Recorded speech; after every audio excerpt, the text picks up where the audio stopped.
حضور کا جب وصال ہوتا ہے تو حضرت زید بن عبداللہ اپنے باغ کو پانی دے رہے ہیں تو کسی نے جا کے ان کو کہا کہ حضور کا انتقال ہو گیا ہے، تو انہوں نے یوں ہاتھ اٹھا کے کہا اللہم اذہب بصری حتی لا ارا بعد حبیبی محمد احدا، اے اللہ میری آنکھوں کی بینائی اچک لے، مجھے نہیں چاہیے یہ آنکھیں، حضور کے بغیر میں اب کسی اور کو نہیں دیکھنا چاہتا۔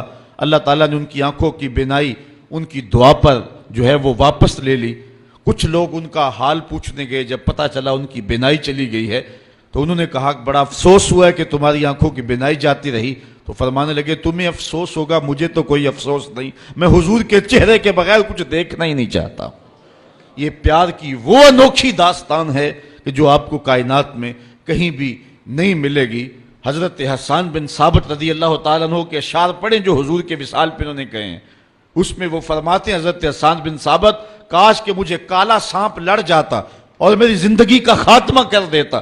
سیدہ فاطمہ کہتی ہیں سبت علیہ مصائب لو انہا سبت علی الایام سرنا لیالیا، کہ میرے اوپر وہ مصیبتوں کے پہاڑ ٹوٹ پڑے ہیں، اگر وہ مصیبتیں جو ہے وہ روشن پر پڑتی تو وہ بھی سیاہ راتیں بن کے رہ جاتی۔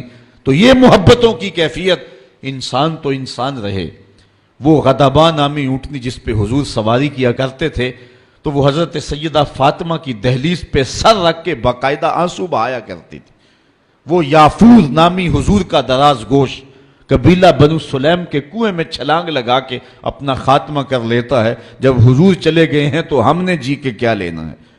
حضرت امام احمد بن حنبل نے اپنی مسند کے اندر لکھا ہے کہ حضور کے گھر میں ایک چھوٹا سا ممولا تھا، جب حضور گھر آتے تو وہ کسی گوشے میں بیٹھ کے حضور کو دیکھتا رہتا، اور آقا کریم علیہ السلام جب گھر سے چلے جاتے اس طرح تو وہ مضطرب ہو جاتا، کبھی چارپائی پہ آ جاتا، کبھی چھت پہ، کبھی نیچے، کبھی دائیں، کبھی اوپر۔ جب آقا کریم علیہ السلام دوبارہ گھر آتے فساکانہ تو اس کے دکھی دل کو قرار آ جاتا۔ اور اگر محبتوں کی کہانیاں اور الفتوں کی دل آویز داستان کو چھیڑنے لگوں تو میں تمہیں ایک ایسی البیلی اور انوکھی کہانی سناؤں گا جس کو حضرت امام بخاری نے اپنی صحیح سند کے ساتھ روایت کیا ہے کہ مسجد نبوی کا ماحول ہے۔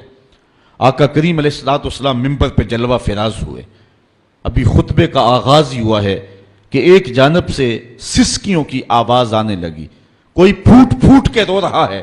صحابہ دائیں بائیں دیکھتے ہیں، رونے والا نظر نہیں آتا، اور رونے والا اس درد سے روتا ہے کہ سینوں کے اندر کلیجے پھٹتے دکھائی دیتے ہیں۔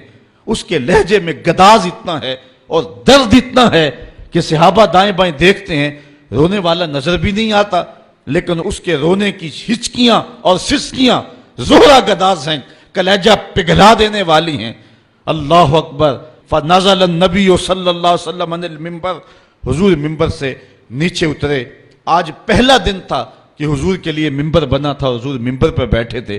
پہلے کھجور کے ایک تنے کے ساتھ ٹیک لگا کے حضور واز کیا کرتے تھے، آج منبر بنا تو اس کو ایک سمت رکھ دیا گیا۔ رونے والا یہ وہ خشک تنا تھا جو حضور علیہ السلام کی جدائی کے اندر تڑپ رہا تھا۔ اس تنے ہنانا در ہجر رسول زارمی نالت چوں ارباب عقول، رومی کہتے ہیں کہ اس تنے ہنانا عاقل لوگوں کی طرح سسکیاں لے کے رو رہا ہے۔ آقا کریم علیہ السلام آئے اور اس تنے کو حضور نے اپنی باہوں میں لے لیا۔ جس طرح کوئی بچہ بچھڑا ہوا ماں کی گود میں آ جائے تو اس کی گھگی بند جاتی ہے، اس طرح اس کی گھگی بند گئی اور آقا کریم اس کے اوپر اپنا ہاتھ پھیرتے رہے، اور بتدریج اس کی سسکیاں اور اس کا رونا کم ہوتا رہا۔ پھر تھوڑی دیر کے بعد آقا کریم دوبارہ منبر پہ آئے، صحابہ سے ارشاد فرمایا کہ اے میرے صحابہ، لو لم افعل ہاکذا لہن الی یوم القیامہ، اگر میں منبر سے اتر کر کے اپنے عاشق زار کو یوں تسلی نہ دیتا یہ قیامت تک روتا رہتا۔ حضرت امام محمد بن سیرین ایک بزرگ ہوئے ہیں، آپ فرمایا کرتے تھے کہ جب حضور کی محبت کا عالم یہ ہے کہ خشک لکڑیوں کو بھی جدائی برداشت نہیں ہے تو حضور علیہ السلام کے جو غلام ہیں پھر ان کی محبت کا عالم کیا ہوگا۔